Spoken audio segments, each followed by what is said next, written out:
Welcome everybody to the Yorkshire Dales, and in this video I'm going to share with you some tips on photographing from the car, and hopefully I'm going to get some photos of red grouse in this amazing heather.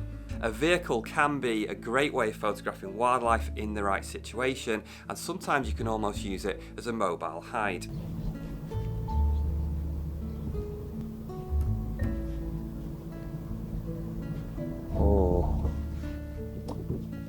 Okay, so my first grouse encounter, and I've just spotted one, and he's on a really raised patch, which is, you know, pretty rare, I find, to get that kind of situation. He's on a really raised patch of ground in the heather. In fact, it's so raised, it's almost like a total silhouette at the moment, and have to be shooting towards the sun, so I'm not quite sure how this is going to work, but we're going to get a bit closer and just check out the angles and see what we can do.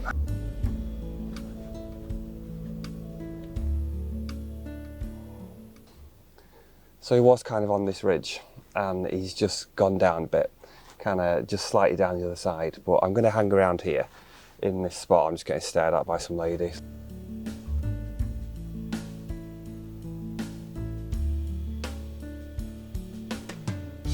Today I'm on a very quiet moorland road where I can pull over safely for my photography, but I definitely wouldn't suggest you do this on a busy road. Make sure it's safe for you to pull over and you have good visibility. Now, when it comes to using the beanbag, and if you do this kind of photography, you'll know what this is. This is a double beanbag which fits nicely over things, and I think it was originally designed for this to fit over the car door. You're going to get your beanbag over the car door to get your camera in position for your photography. But what I suggest is actually just raising the window a little bit. So you think, put your windows down. Yes, obviously you need to put your windows down to do the photography. But what I find is if I just raise the window a bit, I think it works a little bit better, and that's because I feel like it kind of traps the beanbag slightly better. Maybe it's not as likely to fall off. Just feels a bit better to me. Now, this next one just drives me absolutely crazy, and it's the wing mirror, which I guess you kind of need on cars, but it's really irritating for this. So what you'll find sometimes if you kind of creep in towards the bird, feathered one, and you're kind of at this angle where it's to the side slightly in front, which is really good angle, it's a comfortable angle to shoot from. What you'll find, you've got your camera here on the beanbag, and it's just the wing mirror is just literally right in the way, and it's so irritating. So really all you can do with that, I think, is you can raise the window and put the beanbag higher up, but that's not going to be as stable, it's a bit dodgy. Or what you really need to do is try and get further forward. You need to get more side on, so go further forward, then I can then pull the beanbag back so it's more kind of on the center along the window, and you're shooting directly out. Now, you've probably got your camera on the passenger seat. I don't really know where else you can put it. That's what I do. It sort of it rides around with me as a passenger, and when you go to put that on the beanbag to shoot, just be really careful when you reach across there. If you've got really heavy equipment like I have with this big lens, if you reach across to put that on there, that can put a lot of strain on your shoulders, so just be careful with that. And I'd say just try and sort of keep it closer to your body and make sure you're sort of supporting the weight under it. I found another one, probably a little bit closer, kind of in the grasses, and again I'm shooting towards the light, but I think this is going to be an easier picture because it's lower down, which means I've got a backdrop. So I'm going to get into position. I've got to turn the car around though.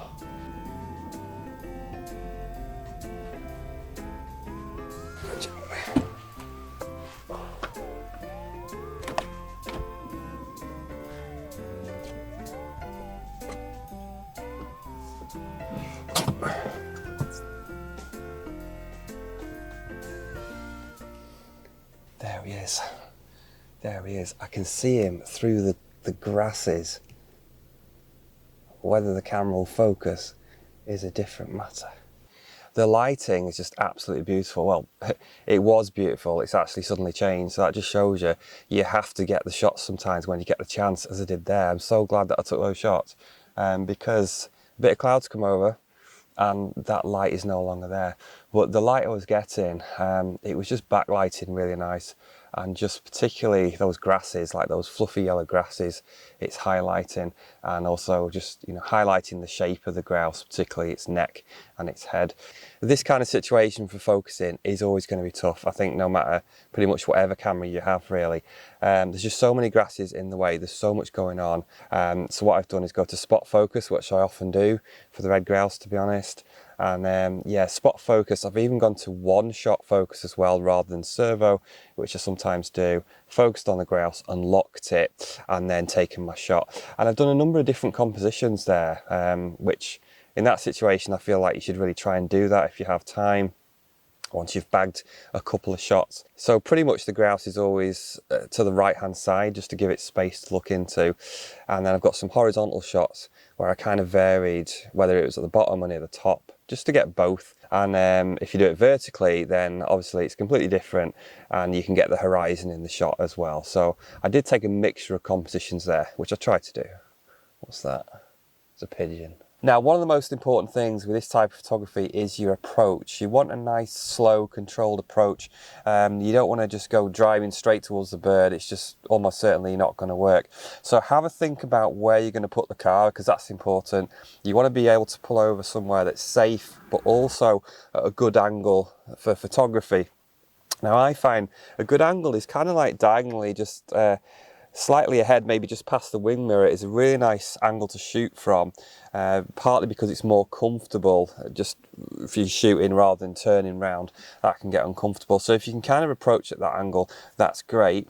I just decide where I'm going to head for, and then I just really slow down. Sometimes I'll take the car out of gear as well and just kind of coast closer, and then I'll try as well to predict, you know, which direction I think the bird's going, which a lot of the time you can't do, but sometimes you might watch and you might see the bird looks like it's coming in your direction, which is perfect. And then you can kind of stop and get into position and let the bird move into that space, rather than you having to then, you know, try and chase it a little bit. Now, what I would try to do as well is have everything ready before you approach. So what I mean by that is, if you decided you're going to get closer in the car, if you can, try and get the beanbag on the window and the camera on the beanbag. Have everything ready on the window before you start creeping closer.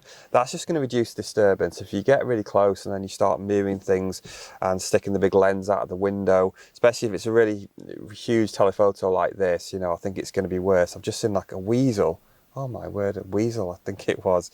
It's just going to be more disturbance. So if you've already got that set up as you approach, the bird's more used to that kind of as one unit. If you're driving a little bit further, then maybe it's not as safe to do that. But if you're just driving a short distance, get everything ready and then just creep closer. And one of the most important things is that when you get into position and you start shooting, before you do that, you want to make sure that you turn the engine off. Now that is so important. If you don't, if you keep the engine running, you will get vibration, and you'll be surprised the difference it makes. It will almost certainly affect your pictures.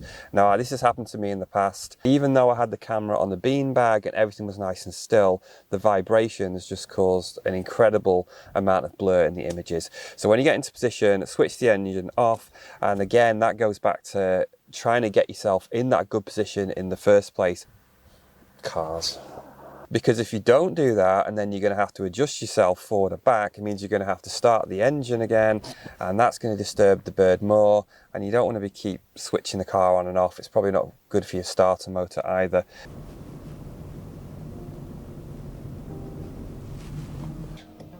Grouse in the road, grouse in the road. This is where it gets tricky. Okay, 4. 2 pairs. This is where it gets tricky when they're in the road, because you don't know exactly what's going to happen, which side they're going to go.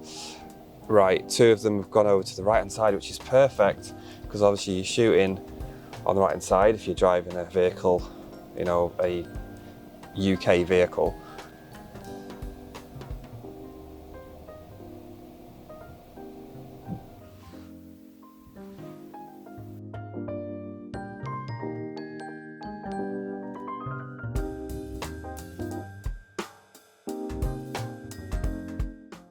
Now, I would highly advise as well that you put the passenger window down also.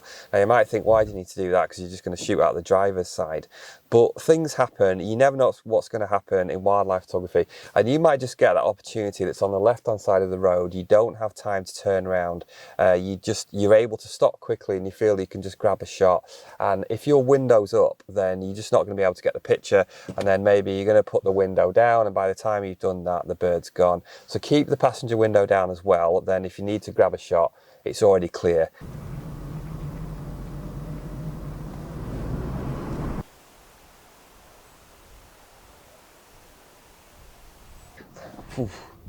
The wind's got up. So this grouse is in just a perfect position, I would say.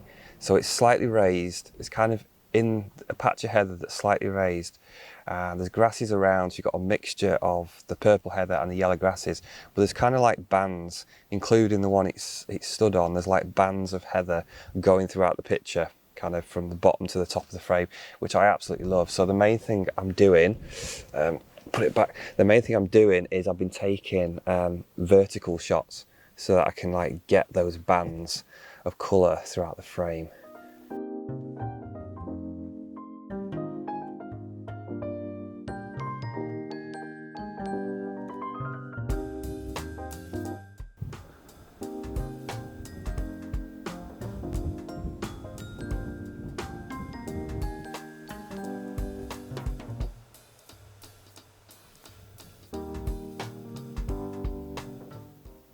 To get the best pictures, you definitely need a bit of luck, and every now and again you just get that one grouse that just puts itself in a perfect position and performs, and this is that grouse.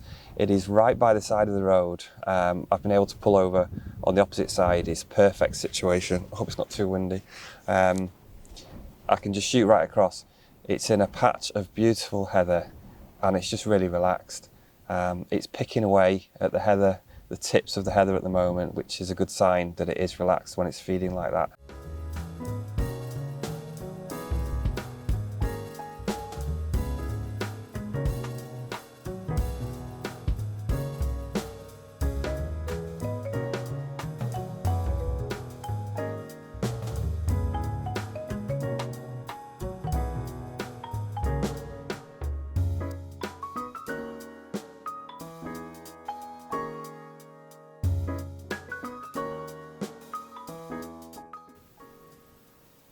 Just picking away at the heather, and I'm just waiting. Every time it lifts its head, I'm just firing.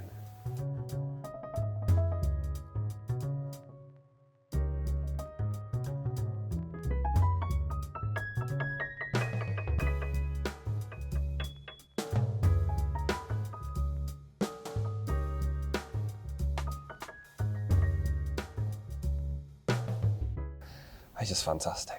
I think when it comes to your camera support, most people are going to use a beanbag, and I certainly do.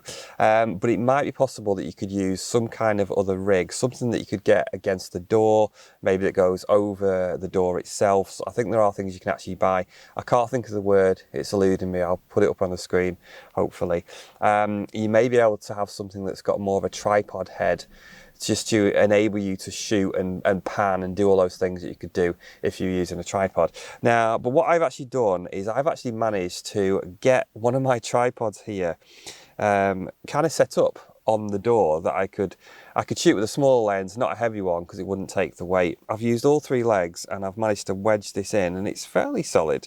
And I've got one leg that is kind of on this this door compartment, and then I've got another which is kind of against the bottom of the door, and then the last leg is just on the floor of the car. So it's all three legs are actually supporting properly. If you had a fluid head or a gimbal head, that's going to enable you to pan and tilt, and really good for video as well, because shooting on a beanbag is not ideal for videos. If you'd like some more tips on photographing from the car, then I have actually made another video, and in that one I show everything that I need, how I plan for this kind of shoot, how I arrange all the gear in the car. I'll put that up on the screen for you now. I'll see you over there. Thanks for watching.